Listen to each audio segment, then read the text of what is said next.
Okay, so officially we can start. Welcome everyone. I'm Cheda. I am founder of the ARI Center, and I'm a naturopathic craniosacral therapist, and I'm a researcher and a clinician. And today's subject, does trauma heal in time or with time? It has been, I've been asked this many times as a practitioner. I ask myself many times this as well. And recently I had an inspiration through connecting with clients to go a little bit deeper into this and lay out some of my experience and some of my understanding about the subject. And just to say, this is ongoing. So I'm going to share my screen because I prepared the presentation for you here. So I won't be talking to you. And I'm trusting that you should be able to see this. Yeah.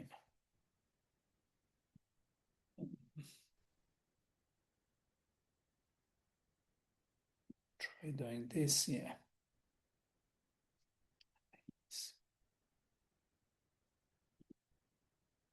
Just adjusting the.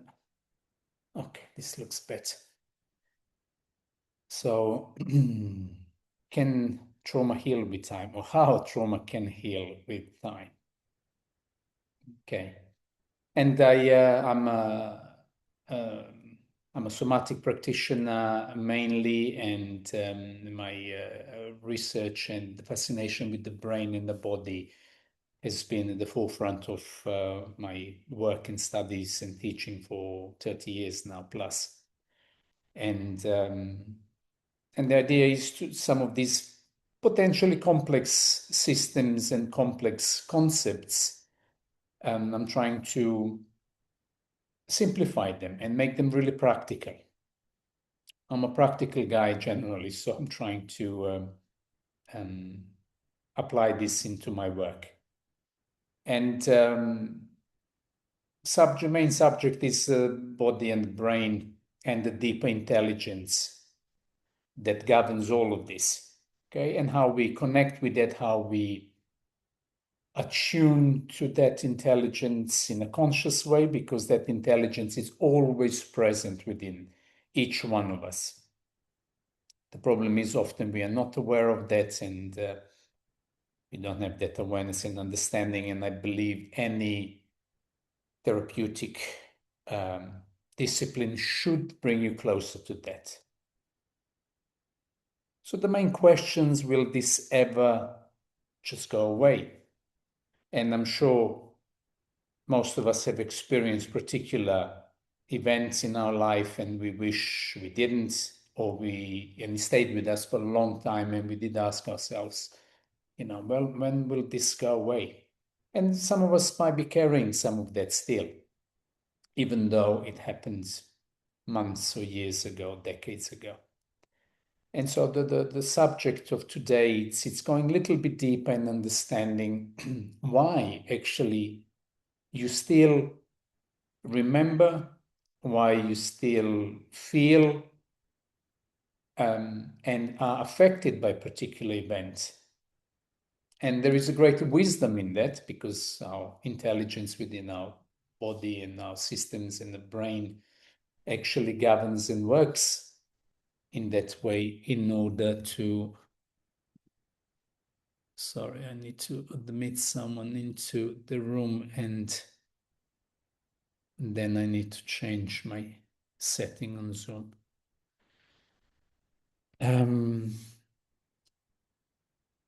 And so tonight we look at clinical practice, we look at some of the neuroscience, cell biology, because also talking just about the neuroscience often I found excludes body and cell biology and cell biophysics, not just biochemistry, but biophysics, as a matter of fact. electric and electromagnetic fields that are within us, within our organs, within our boundary and outside of the boundary. And we have a lot of psychological research that's actually worked on this subject. So, and simple question that time alone, or simple answer is that time alone does not heal trauma. Okay? So if you just sit and wait for, and I'm talking mainly about psychological, emotional traumas that we survived. However, time will heal trauma if the time is impregnated with the right conditions. Okay, that impregnation consists of safety, connection, movements, and meaning. These are the mediums which make healing possible. And these are the mediums that actually develop within us in time.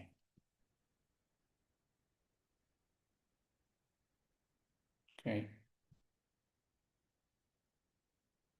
So the journey today is going to be about, concept of comparing your biology with psychology, with talking about nervous system and its engagement in this process, about both hemispheres of the brain, about the circuitry of the brain that is well established, and how that affects the time or perception of time within us and healing. Some of the cell biology, and I need to admit someone else again.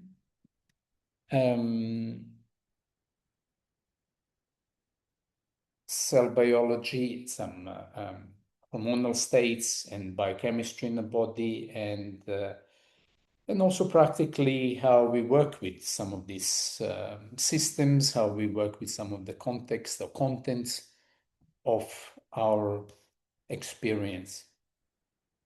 So just let's start with the wounds, for example. And the simple premise here is that if you cut yourself, your scarring or your wound will heal by itself in time. Okay. And so what's the difference here? Why that doesn't often happen in psycho-emotional traumatic events? Because depends how we classify and how we identify with trauma. And one of the definitions of trauma that I often use is that trauma is an injury to the perception of self, particularly psycho-emotional trauma we're talking about. Because we have a perception of who we are, and we live within this boundary of me, and then someone's feedback can be, or criticism or attack on my own perception can be quite traumatic, and certainly was, especially as we were developing as children. Different developmental stages develop different emotional states, and we'll talk a little bit more about this later, will affect our predisposition to capacity for the resilience and ability to recover from trauma and not suffer post-traumatic stress disorder or more. So the physical wound has particular biological cascade that if there is an injury, you would have an inflammation in order to the cytokines to protect against the infection, also to send the collagen and healing scaffolding that will rebuild the new cells and the new tissue. Then inflammation, clotting, then repair, regeneration, and then scarring as well. So these are the kind of simple concepts, but in reality, it's quite similar in psycho-emotional state. However, if your wound, physical wound, has not been cleaned properly, has not been affected properly or supported properly, given safety, given adequate support, you might encounter further complications. So that wound might not heal necessarily very well, or might become a gangrene, or might actually become very toxic and often life-threatening. In a similar way, psycho-emotional states, often it's not being supported or looked after as from this lens. So I'm just giving you a little overview on that, or a little angle. That for the healing, physical healing and psycho-emotional or spiritual or whatever healing you're talking about, you need adequate conditions. You need safety, you need support, you need space for the regeneration. And if biological systems are providing all the building blocks within a system to heal itself on the body level, certainly that will be a mechanism that we have for the psycho-emotional healing. And we do have it. However, it's not used widely. You kind of go through the therapy in order to often engage with that. But if you look at all the traditions, these mechanisms have been used always. So the tribal systems, with some of their faults, but they maintain the safety, repair, connection, movement, singing, dancing, working, being in nature, all of that, all of these mechanisms are healing mechanisms that support the biological, psycho-emotional, spiritual healing. So in today's world, we don't have particular structures that will be in favor of that. And one of the main reasons is that your nervous system in psycho-emotional trauma often will be triggered and wired in order to protect you. Okay, so amygdala and other parts of the brain will be scanning for the threat in order to minimize that threat. And hypervigilance in our system often will affect our neuroception. That's the term coined by Stephen Porges, and that's the awareness without perception without conscious awareness. There's also something called immunoception. So that's immune system is also responding at all times present without our conscious awareness. And they both will be affected by the particular event and state of your nervous system. Your hormonal, your endocrine system will be affected as well.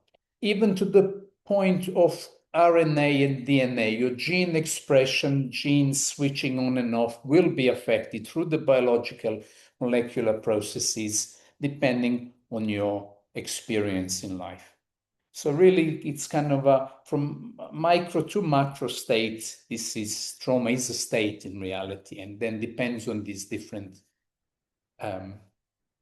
mechanisms we can repair, regenerate, and actually grow from all of the experience. Not a single experience, in my view, after over 30 years of working with people and more than 60,000 people I worked with internationally. I can say this with conviction. I don't claim absolute truths in anything anymore. However, I have a great conviction that anything that has happened to us has some deeper purpose. It might not be obvious, and it might be difficult, and will cause some scarring and some challenges. But certainly, that is a process for us to engage. You can't ignore it. I mean, you can, but I don't think we should. So what we need to understand that trauma is an experience. It's kind of a multidimensional experience, and often our perception of trauma, particularly psycho-emotional trauma, even physiological trauma, it's multifaceted, and we don't have full understanding. We have part of the memory that might remember something, but we don't have full capacity of perception to really understand that whole state.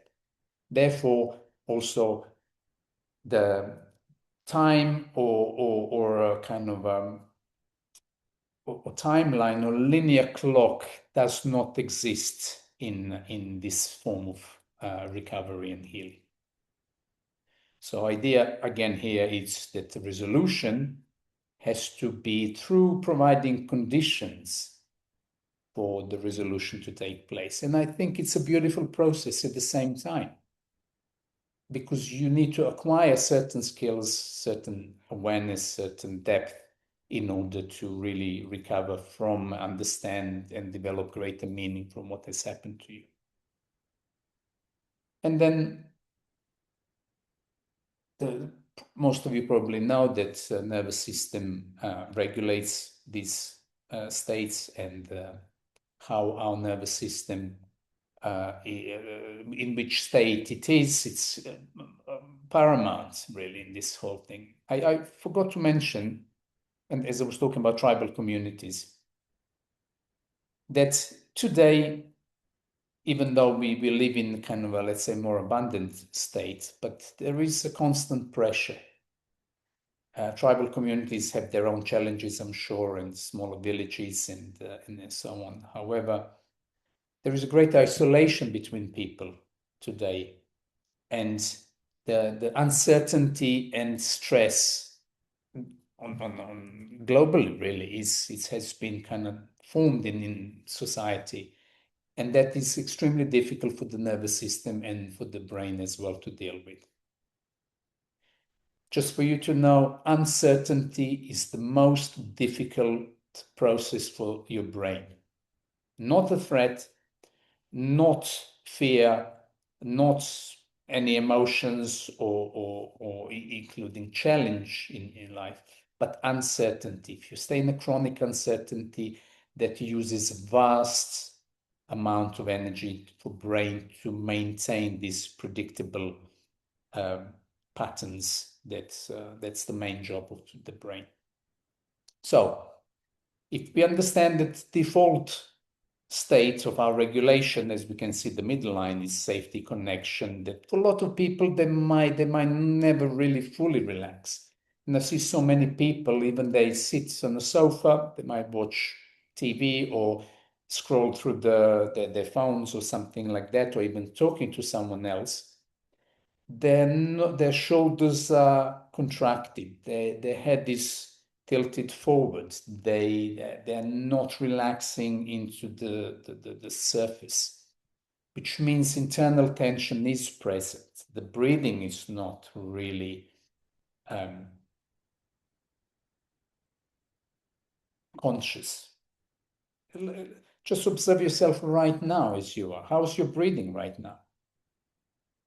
So my breathing is fairly shallow. Okay, I'm more in a sympathetic state. I'm in a more activated state because I'm working, and that's, sympathetic arousal and sympathetic state, which is fine. But often, even as a listener, as I'm pushing myself now against the chair, it's really helpful. And taking the breath from my nose, for example, it really immediately, it softens my voice, my concentration, and yeah, I feel different. So the value of us understanding where my default state is and where am I right now, it's very beneficial. And you can manipulate that state. And manipulating, as I just did, through the breath, through the deeper relaxation state that you can induce.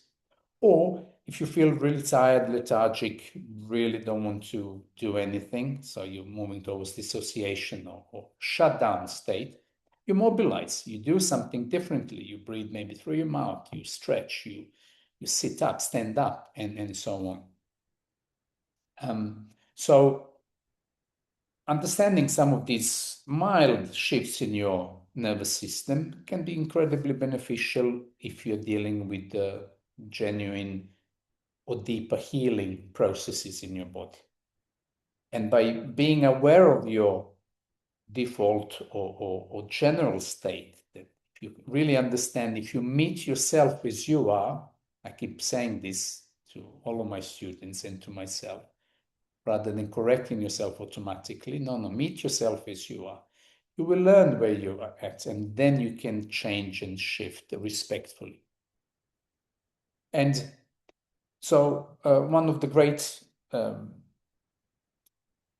authors and practitioners, neurologist Robert Skyer, he talked about the trauma being an imprint of dysregulated autonomic responses within the nervous system, which means that something has happened and shifted, tilted your brain circuitry into particularly hypervigilant state, and it has not come back to the default state or more relaxed state for various reasons, and we're going to go through that. So the key here is to meet yourself as you are. And so developing different skills, it's highly beneficial to actually change those states. My work hugely is affected by TRE. What happened?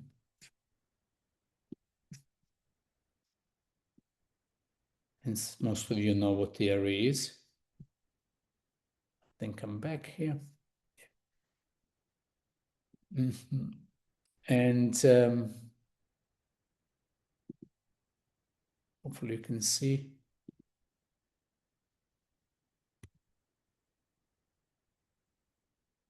Sorry, something happened. I'm not sure what happened.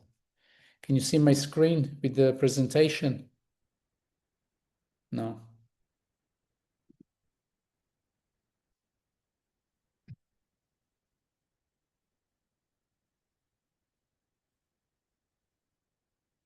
I think that's the...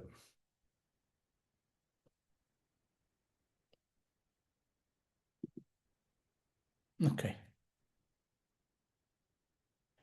And what we found that, and Robert Skyer was very in favor, and he worked with Besselli for a number of years.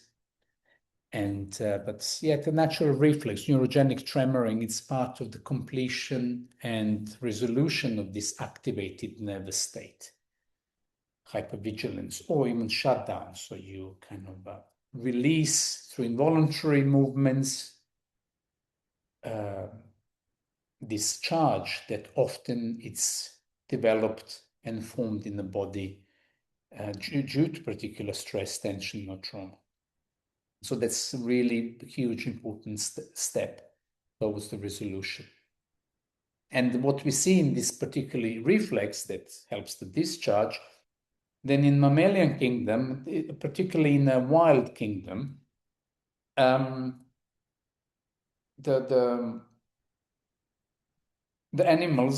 mammals release this tension. They shake, they tremble, and actually that's kind of a reset of number of systems, from your neurological, your biochemical, hormonal, fascial system, through obviously psycho-emotional and other regions of the brain and the body.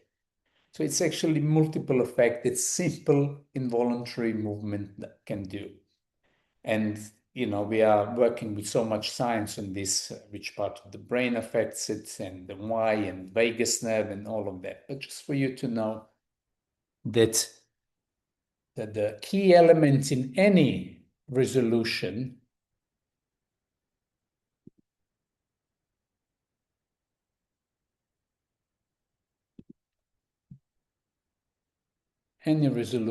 has to discharge the system.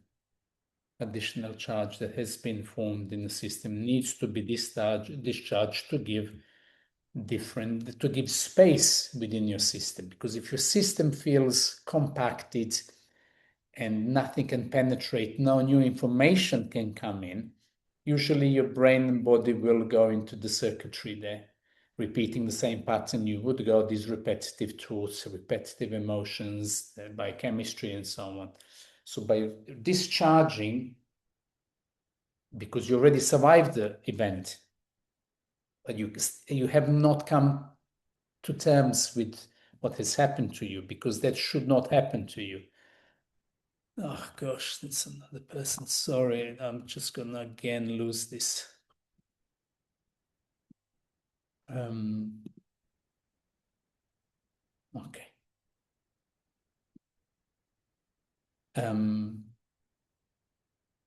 So discharge of the system and release from the system allows additional information to penetrate.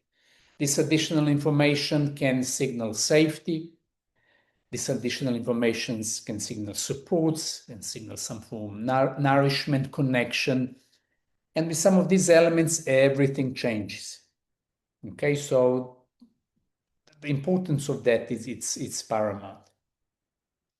At the same time, if your system is flooding with cortisol, with adrenaline, and different biochemicals due to particular fight, flight, or freeze response, or opioids for that person, for that purpose, the involuntary movement will discharge that, will release this, and then you have a chance to change that biochemistry and the hormonal state within your system. At the same time, the vagal or vagus nerve will be more regulated, come back into the more regulated state, and the entire state will have a chance to actually change on neurological and biological level. And so often people will ask why all trauma feels like right now this happened. And so, it's useful to know some of the difference between the hemispheres. And if you don't know this, the Dr. Jill Ball Taylor, she has as a neuroscientist, actually, I think Harvard neuroscientist, she had a stroke in her left hemisphere, and she beautifully describes. I mean, she was on a TED, an amazing TED talk, and you got this on the YouTube as well. Do watch it. It's extraordinary description of actually exactly what I'm talking about here. So why all trauma can feel like now, and the core of the description or explanation is that your right hemisphere, your brain, perceives the present moment. It doesn't have the boundaries, this undivided flow of information and kind of repetitive, infinite now moment that processes so many sensations and images. While the left hemisphere, it's kind of a more time.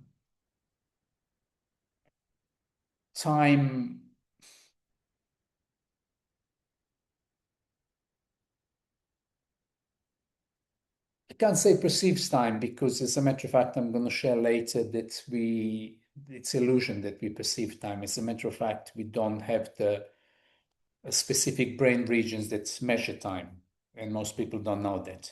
So, but in a way, it builds, left hemisphere helps us build the timeline within our own experience. So it's sequential, linguistic, perceptual, imaginatory. So there are a number of regions within the left hemisphere that are affected by that, or they have that capacity. So our perception of reality really flows between the right and left hemisphere through something called corpus callosum. It's the kind of a white matter that holds vast amount of neurons and connects both hemispheres. And when one hemisphere is overactive, underactive, our behavior, and often in trauma that is very present, that particular traumatic memory gets often stuck in the right hemisphere. So something happened 30 years ago, and I have a number of events that happened 30 years ago, and I can feel them right now. It's enough for me to bring awareness and memory to that state. So my right hippocampus right now, it remembers particular injury or event or shock, and I'm transported there. So the problem with long-term functionality and post-traumatic stress disorder that we get stuck in that right hemisphere, for example, memory, while the left hemisphere is absent. And then vice versa, they can have repetitive thoughts just about that particular event. The left hemisphere and right hemisphere, part of the insula and some other parts of the brain and in the right hemisphere that will regulate the presence interoceptively and proprioceptively, which actually helps healing helps bring the perception currently, right now, what's happening. Because I feel safe now. That event that has happened 30 years ago, it's actually just a memory. There is an informational imprint that stayed, but it cannot affect my life because it has been processed.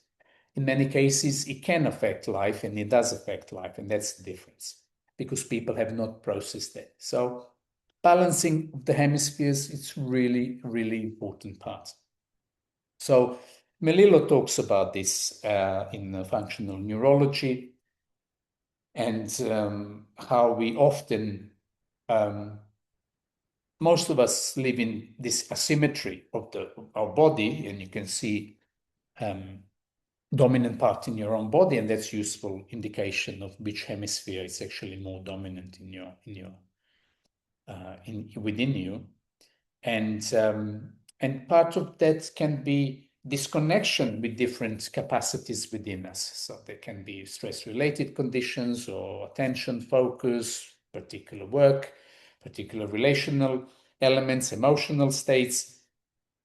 And understanding and knowing that in a non-judgmental way,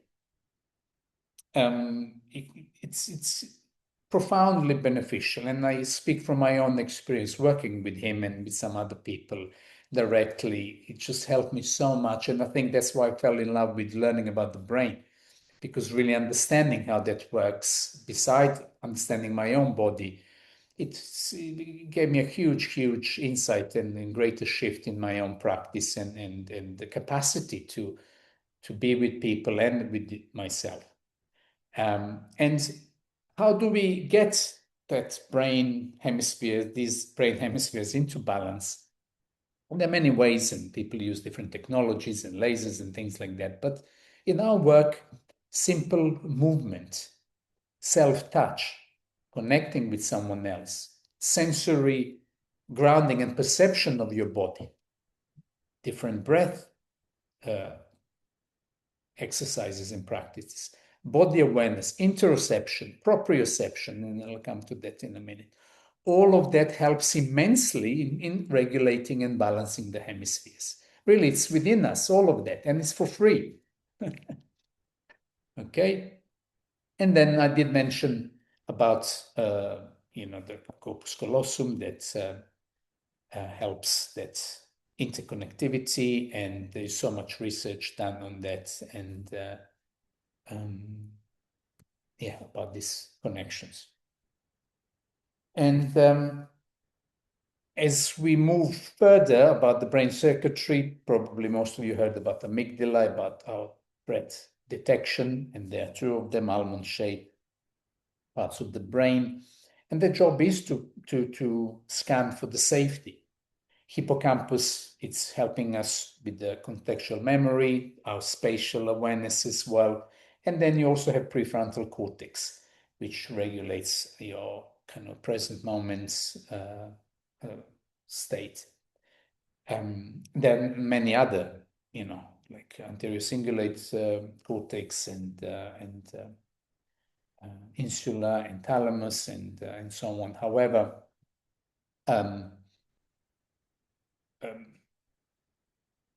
what's useful to know that some of these structures will be triggered by a particular event. And if we do not engage and create different contextual experience and engaging with that memory, then we are more prone to repeating or rememorizing the same pattern. So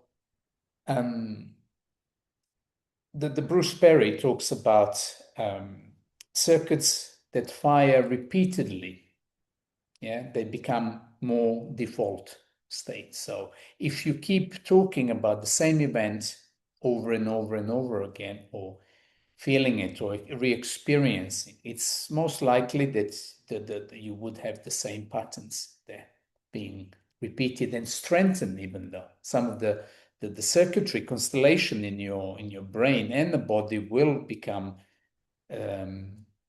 stronger, and that might become your default state. And so working through some of these processes, it's so important. Acquiring new skills, changing your environment, all of that will force your brain and the body to develop differently, to structure and predict your reality in a slightly different way. But repeating and coming back to the same state often will keep you stuck in particular memory. And so, yeah, there is a BDNF pathway. So this brain-derived neurotropic factor, it sounds really kind of mouthful, and it is, but brain-derived neurotropic factor. So derived, stimulated through the brain processes, this neurotropic. So the biochemistry from the neurons will be forming as a part of this neuroplasticity or molecular plasticity or elasticity. And there is a really, really important element to this to share with you. And that is on the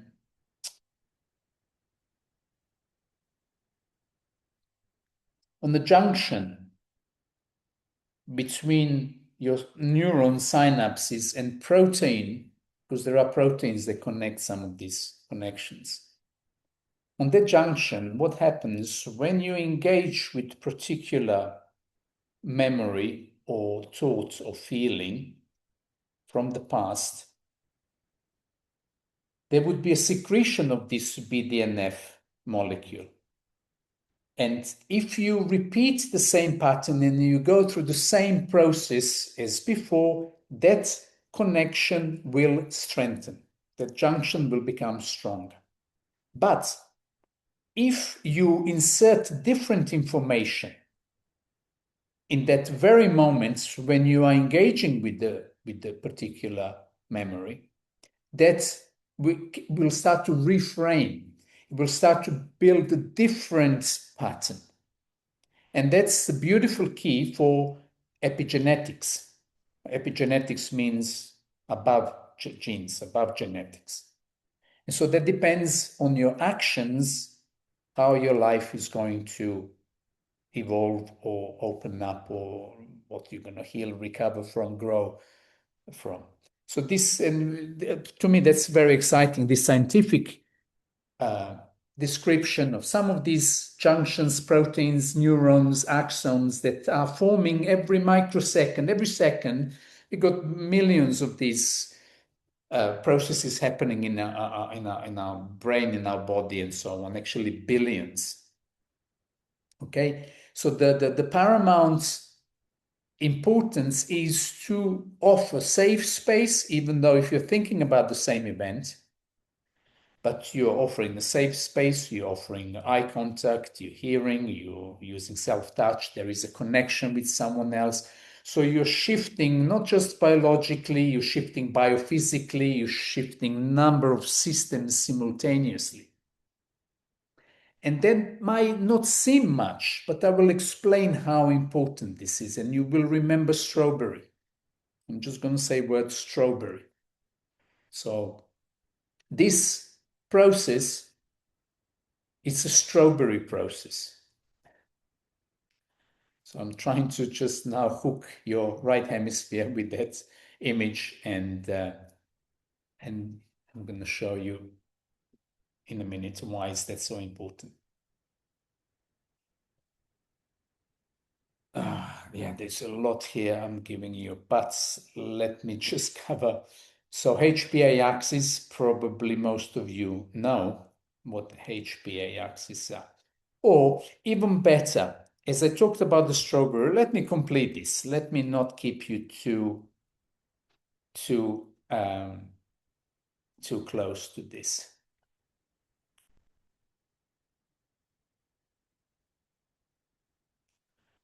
Has anyone seen a strawberry grow?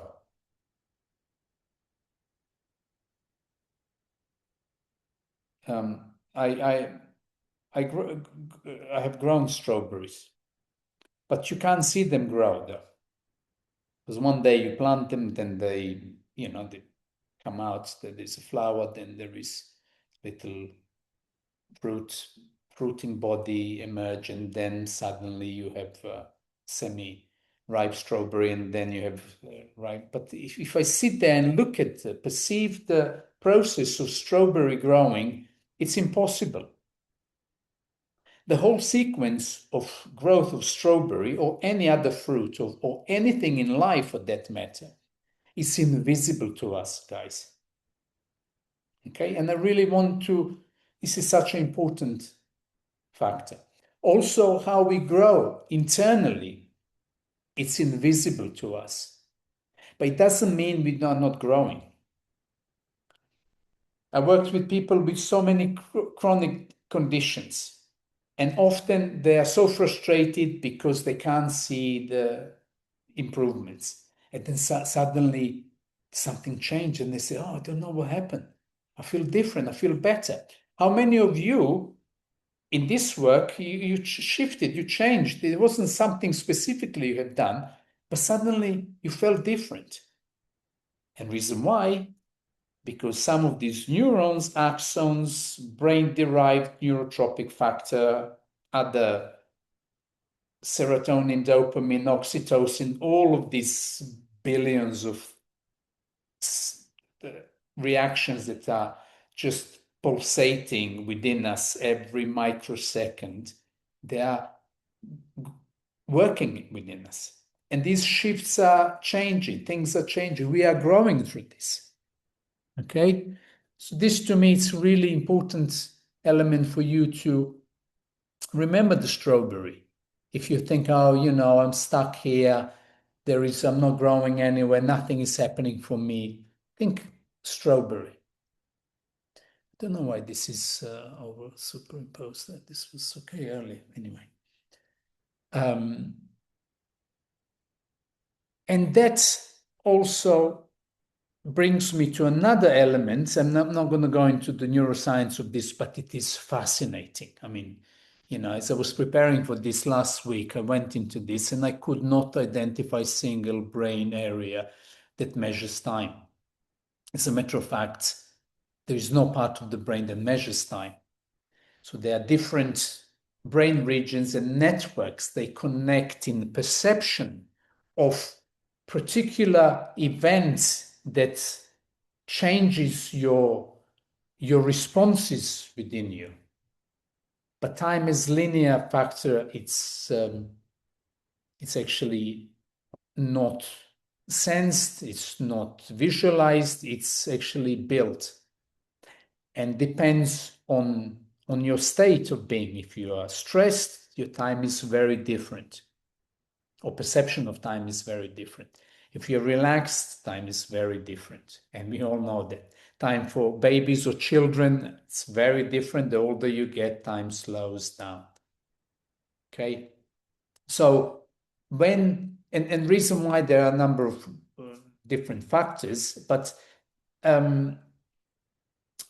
it's important for us to know that our sense of time, it's constructed from your physiological state. Okay? So if you're in a sympathetic state or parasympathetic state, if you're in a connection or disconnect, all of that will affect. So that brings us to really deeper healing processes in the body, which really reflects our perception of reality. And that's why we need greater skills. The more skills you have, the more things you develop and the more things you understand about.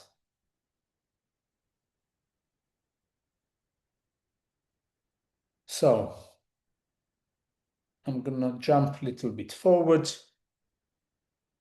and I want to come back to this intelligence that holds together. But let me give you actually, I'm gonna come back. Too many good things here. I don't want to skip this. So specifically for some of you who are working with other people, please understand deeper what interoception is, or the perception of your internal state, because that really changes a lot. You can change your state just by being aware of that. Proprioception, it's your sense of where your body is in space and how it's moving. And all of them are regulated through thalamus, insula, somatosensory cortex, and that in return affects your amygdala, this threat detector.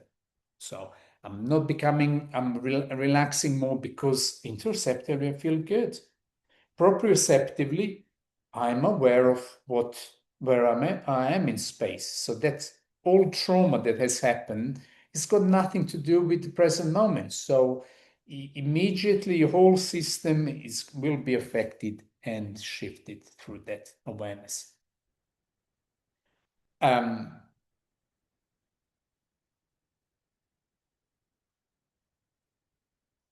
So the brain-derived neurotropic factor and the neurons that I described, it's actually the word is reconsolidation of memory. Okay, so that window for change, it's in that space within your brain and the body, that by adding the adequate information, supportive, nourishing experience will change. And that is part of the healing in time. And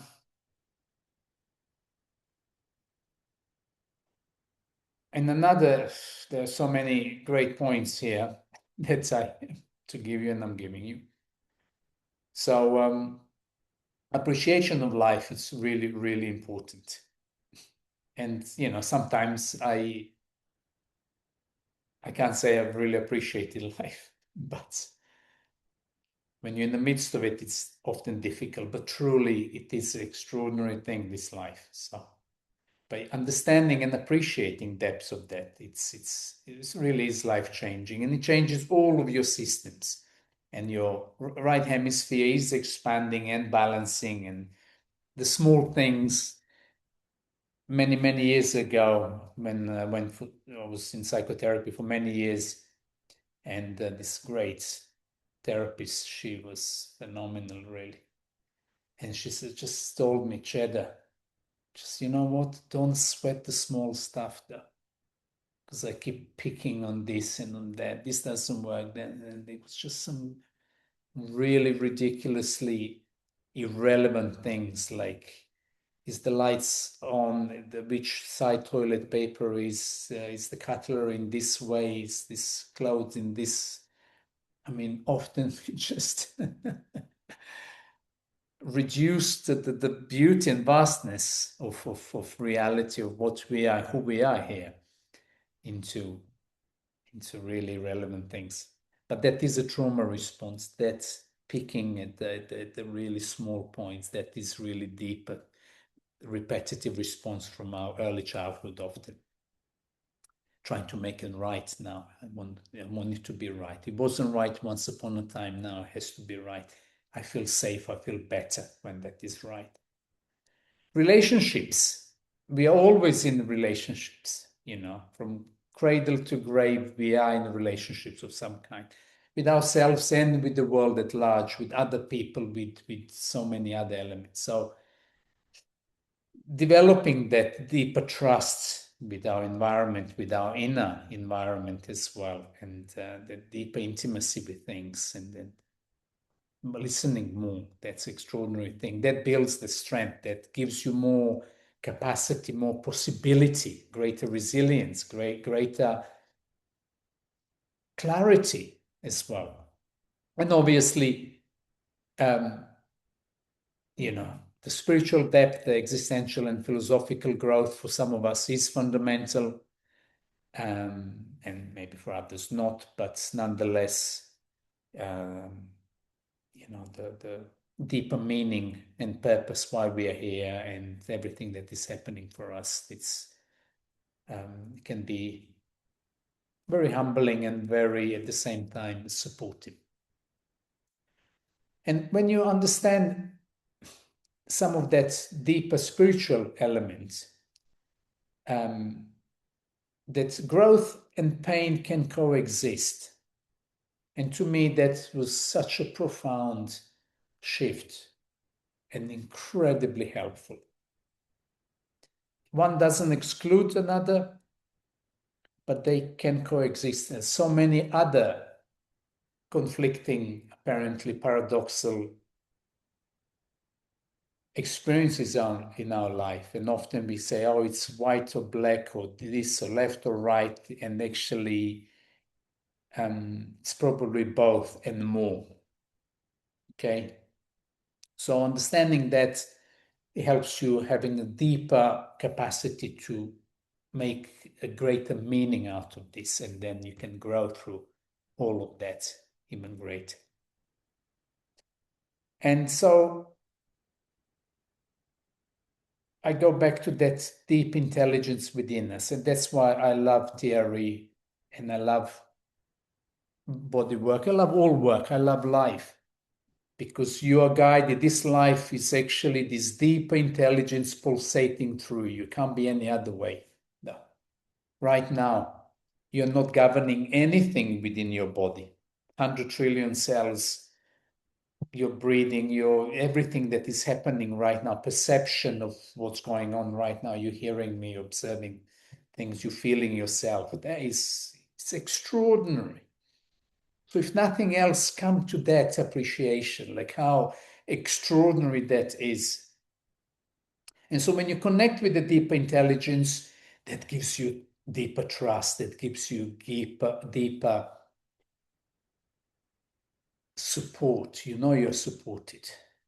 You definitely know, because having that deep intelligence within you, it can't be a random kind of accidental thing. It's a deeper purpose. There is a deeper meaning to all of this. And I think our job is to kind of work through that and come closer to that understanding. And in our work with theory, with therapy work, with life work, relational work, you come back to that deeper intelligence that expresses within you, and you directly connect with it. And that is the way towards a greater coherence within you, greater repair, greater connection and reconnection, and greater life. So I think on that note, it's already 8 o'clock, but hopefully this was useful. I mean, so you might have asked, so what he's selling to me. I'm not selling anything. There's no funneling going anywhere, or there's no offers. If you do this, you get discount, you buy this. I mean, gosh, they're so annoying and so boring. I mean, sometimes has to be done because, it is part of life. But I just wanted to share this with you guys. And for you, this might be resonating. And if it is, if you feel that, and I would use the word soul's journey, or your spirit's journey, or your consciousness journey here, engage with it. It's a beautifully rewarding work, this is. And it's not for everyone, absolutely, but if it is, I love this teaching. This is my specialty and my passion as well. So if you want to go deeper, there are a number of workshops I do, there are certification trainings I do, there are one-on-one sessions. And also we have a community membership area, TRE community membership, which we kind of share some of these deeper insights. And so if it is of interest, check therecenter.com, and hopefully I'll see you there. So I'm going to stop here the presentation. And if there are any questions,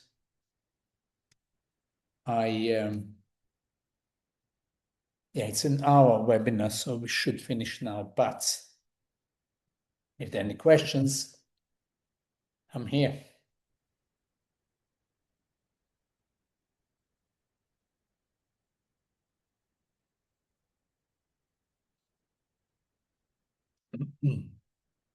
You're welcome. Hopefully you got something out of this and enjoyed it.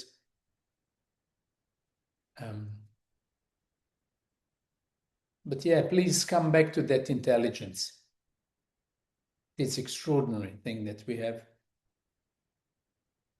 How this organizes within you. And of course, trauma, it's present, but it is not something that should stop us. It's actually a driving force, that energy locked, stuck within us, then overcoming that, it will blossom. And exactly, PTSD is not a life sentence. Absolutely not. How can it be, though? PTSD, or post-traumatic stress disorder, or complex post-traumatic stress disorder, it's the state that your system gets locked in to protect you.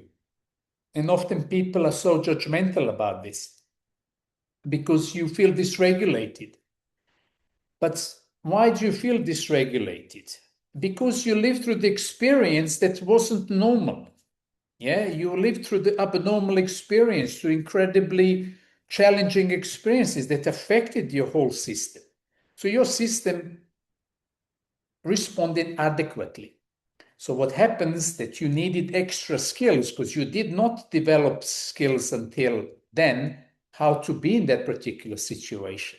So life is asking you, look, this is too hard. I don't know what to do here. I feel disoriented, I feel afraid, I feel this, I feel that. Okay, great. That's why other human beings are around. And of course, other human beings can be the greatest threat or the greatest healing for you. So choose the healing. There are many beautiful people and great people. And then you learn skills, and then you develop, and then you learn more about you, and then you appreciate you. So some of us who lived through the PTSD or complex PTSD, it's a range of experiences that affected us, from early attachment, from developmental stages as children, relationships, schooling. Gosh, so many things that happen in our lives. So appreciating that and appreciating lack of skill and capacity that you might have. And then that gives you, okay. And then if I meet myself as I am, in non-judgmental way, then I can learn more, I can develop more. But if I already assume that's it, that's life, there is no way out, how can there not be a way out? It's impossible. Mathematically, it's impossible from this complex system of 100 trillion cells within you, billions of biophysical and biochemical reactions every second in every cell. But this is like cosmic symphony within you. How can it not be a resolution? I don't accept that. I totally don't accept that. I never accepted it in my life. I had some really hard hits in my life on a number of levels. And yeah, I thought, oh gosh, this was the end, and I don't know what to do. But of course I know what to do. Just give me some time, give me some skills. And you develop. Life is beautiful and it's extraordinary with all of that has happened. So anyway, that's the short answer on that question. Hopefully this. So please never give up though. Falling down, it's not falling. Falling is not getting up, or failing. Failing is not falling down. Failing is not getting up. And sometimes it's too hard to get up, and then you ask for help. And slowly that inner process will start to align and to develop. And remember strawberry. Strawberry gives you the insight. It's growing, you are growing, we are growing. I guarantee you're different now than 5 years ago, or than 10 years ago, 20 years. I guarantee.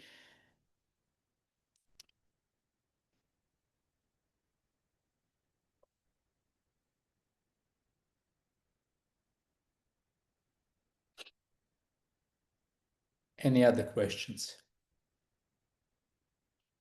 And it's good. Let's share this stuff. We don't need to always buy stuff. We don't need to always, do things. We don't need to always read stuff. Just connecting and sharing, I think it's a beautiful thing. So, anyhow, if there are no more questions, I'm going to stop the recording. So, thank you all.